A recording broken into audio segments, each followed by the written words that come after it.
Good morning, good morning, good morning. It's me, Kenny Polcar, your host of the party, and today is Friday, February 3rd, 2023. And what is it that we're talking about today as stocks continue to move higher on the JJ effect? But let's talk about it. We waited all day for the three A's, right? Apple, Amazon, and Alphabet, and they all missed and they warned. Well, actually, Amazon beat a little bit, but they did warn, right? And traders are taking just a bit of yesterday's move back. The NFP report is due out today. Is it going to be stronger or weaker than the expectation? What will unemployment do? Will it tick up or will it continue to tick down? Oil moves lower on the back of what? The lack of China demand. Oh my God. And what are we having for dinner? We're having the pork cutlets wrapped in prosciutto and pine nuts. So delicious. Okay, so wow. The JJ effect continues to push stocks higher as the speculation continues to build about when the pivot happens. Members of the Fed telling the investor community to slow down. Listen to what JJ is saying and what it means versus what you think he is saying and what you think it means. Capiche?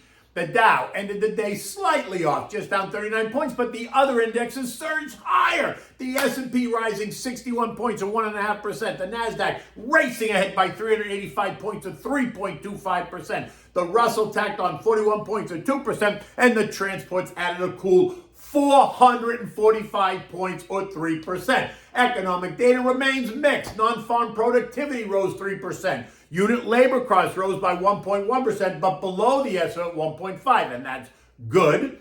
Factory orders rose by 1.8%, below the estimate of 2.3%, but well above last month's negative 1.8%. Durable goods ex-transports fell by 0.2%, while capital goods ordered and shipped fell by 0.1% and 0.6% respectively, right? Much of the speculation during the day revolved around what would happen after the bell when the three big A's reported.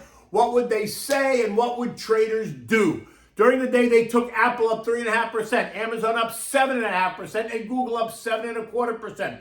Traders and algos clearly excited about what they were about to hear. Well, Apple and Alphabet missed, Amazon beat but warned. Supply chain issues, China issues, consumer demand issues, manufacturing issues, dollar strength issues, spending issues, right? Ad spending issues, economic pressure issues, rising cost pressure issues, cloud issues, all forcing these companies along with a host of others to emphasize cost cutting.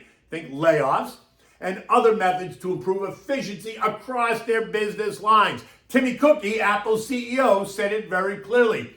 The wind was in our face the fourth quarter. This, a clear reference to that famous Irish blessing, right? May the road rise to meet you. May the wind be always at your back. May the sun shine warm upon your face and the rain fall soft upon the fields. Not the way it happened. The wind was clearly not on Timmy's back. The luck of the Irish was not on his side this quarter. Or was it? I mean, look, can we put this in perspective, please? Apple reported revenues of $117.5 billion in the quarter.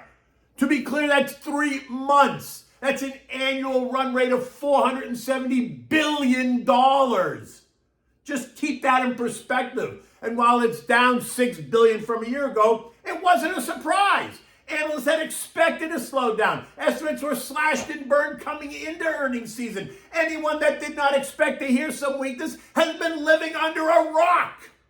Earnings per share of $1.88 are down from $2.10, yes, but that was expected too, right? None of this was a surprise at all. And let's not get crazy. They generated more than $111 billion in trailing 12-month free cash flow.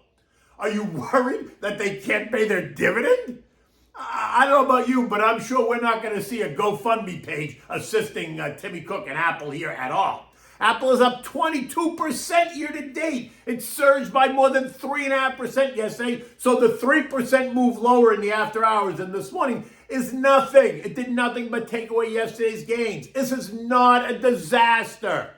A disaster would be if they took 20% out of the name. Then I'd say, maybe we need to rethink this. But I am not in that camp. And while we are sure to hear all about this today from a range of analysts and strategists, I am not fazed at all. It's Apple. Okay, Alphabet. They saw a marked slowdown in ad revenue as they attempt to weather the storm for their core advertising businesses that's exacerbated by a weakening economy and new competitive challenges coming from the artificial intelligence community, something that we've been talking about. Okay, really? Does anyone think that Alphabet's going to get run over by anyone in the artificial intelligence sector, by ChatGPT or OpenAI? Hardly. They're either going to partner up with them. That's not happening because Microsoft already beat them to the punch with GPT. They're going to buy them. Likely not happening. Or they're going to just put them out of business. That's a much better shot. It's simple. There's nothing to see here. Google was up 7.25% yesterday. It's up 22% year to date. This morning it's quoted down $5 or 5%.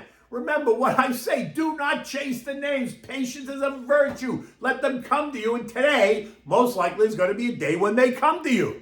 Are you really going to get out of the name? You're really going to sell your Google over this one report?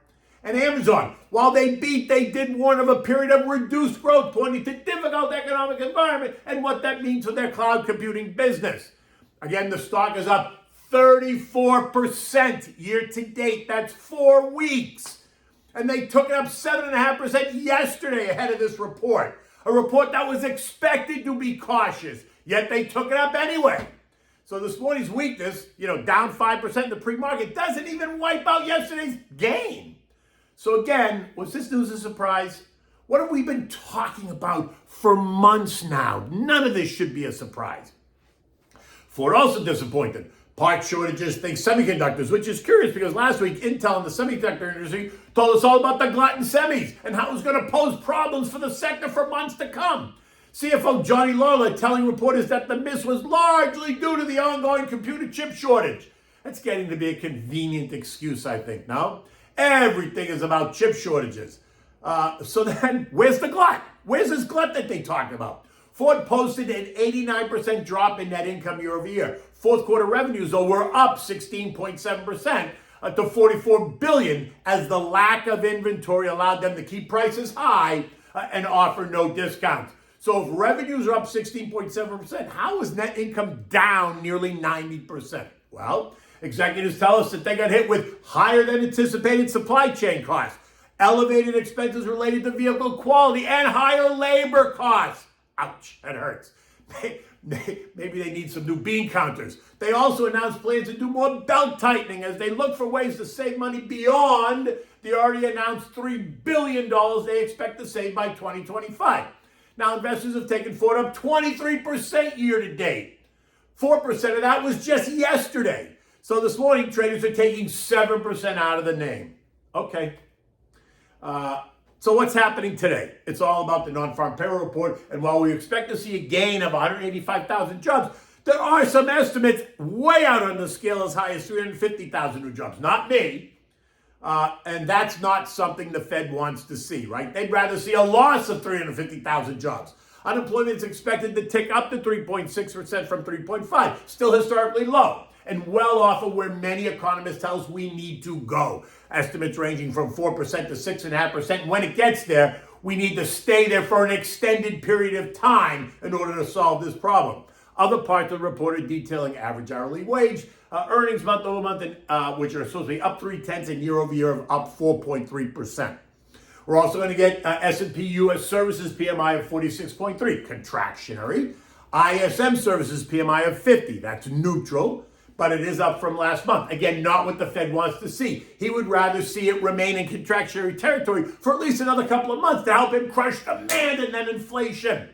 An uptick in the services PMI speaks directly to the point that while the overall trend might be lower, the Fed is not done yet and must continue along the path of higher rates to accomplish their goal. Oil continues to churn a bit lower, trading at $75.80 this morning. Guess why? I mean, come on, one guess. You know the answer to this. The markets are awaiting further signs of demand from China, and apparently we aren't getting them today, which is comical. Because on Monday, after all the big banks get long over the weekend, we'll get the headlines. China reports strong growth. Oil demand to exceed supply. The big banks see oil topping $100 a barrel. All those types of headlines. Remember, the Saudis do not want to see oil trade below $80 for very long. If it doesn't recover on its own, then expect OPEC Plus to start to rumble, make some noise about production cuts. Gold fell $40 yesterday as traders booked profits ahead of today's non-farm payroll report and what it could mean for monetary policy. A stronger report will embolden the Fed and send gold lower, while a weaker report will help it find stability. U.S. futures are lower this morning on the back of the recent rally that has taken stocks significantly higher and on the back of the negative headlines over Apple and Amazon and Alphabet and Ford. Dow futures down 80, the S&P off 30, the Nasdaq giving back 175, and the Russell down 3. The action should be no surprise at all after the moves up that we've seen. In fact, we've gotten ourselves into a short-term overbought condition. No one should be surprised if we see stocks consolidate back to the trend line, S&P 4000, over the next couple of days, and maybe it's going to take a couple of weeks. European markets are also lower as investors across the continent are digesting the data there, the earnings there, and the recent surge higher across those markets. Yesterday, we heard from ECB President Christine Lagarde telling us that she's raising rates by 50 basis points and that we can expect further hikes in March, 50 more, and that she is not veering off course as she looks to also reel in inflation. The Bank of England also raised rates by 50 basis points, but they softened their language just a little bit on the future moves, suggesting that the end may be close. Okay, let's run with that one. Yesterday, the S&P closed at 4179, up 61 points, and holding well above the 4,000 trend line. As I said, do not be surprised to see stocks consolidate as they digest all the data, macroeconomic as well as microeconomic. Now, and while we did close on the highs yesterday, which usually suggests another push up, I don't think you're going to get it today. We're moving into the weekend. Traders have significant short-term profits, so I expect them to hit the sell button to lock them in. But that does not mean long-term traders should follow suit, right? Picking tops and bottoms is not what you do. You build a strong foundation. You dollar cost average into it. You reinvest your dividends. You stick to the plan. You're going to buy your names, the ones that you own and like and love, on any weakness that's caused by the chaos, right? As long as that weakness is not a fundamental shift in psyche or the sector. Okay, so what do we have for dinner tonight? We're having these pork cutlets wrapped in prosciutto with pine nuts and a pine nut sauce. It's so delicious, right? It's an easy recipe to make, and one that once you make it and you realize how easy it is, you will enjoy it time and time again. So for this, you need pine nuts, raisins that you're going to plump up in hot water and then drain. You need capers, rinsed and soaked in cold water. You need finely grated grana padano cheese.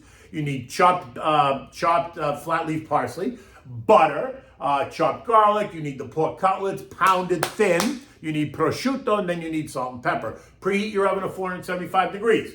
Chop the nuts, the raisins, and the capers, mix it all well. Add in the grated grana padano cheese and the parsley, set it aside.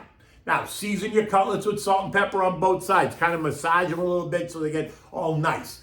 In a non-stick pan, you're going to melt some butter, saute the garlic over medium heat. Now you're going to add the seasoned cutlets, and you're going to cook that for 2 minutes, 3 minutes per side, right, depending on how thick. Remove them from the heat. Now dress each cutlet with the nut and cheese mixture that you made. Roll it up and wrap it in a slice of prosciutto di Parma and use a toothpick to hold it together. Place it in a baking dish, top it with a touch of butter, stick it in the oven for 5 minutes or 8 minutes, and then remove. You want to serve this immediately, tossed with a green simple salad, maybe arugula and spinach, dressed with salt and pepper, oregano, a squirt of fresh lemon juice, a touch of olive oil, and maybe some red wine vinegar if you like it. I'll just do the lemon and olive oil because that's what I like, but you can do the red wine vinegar as well if you want, because there are some people that like that. If I was going to use olive and red wine vinegar, I would just eliminate the lemon.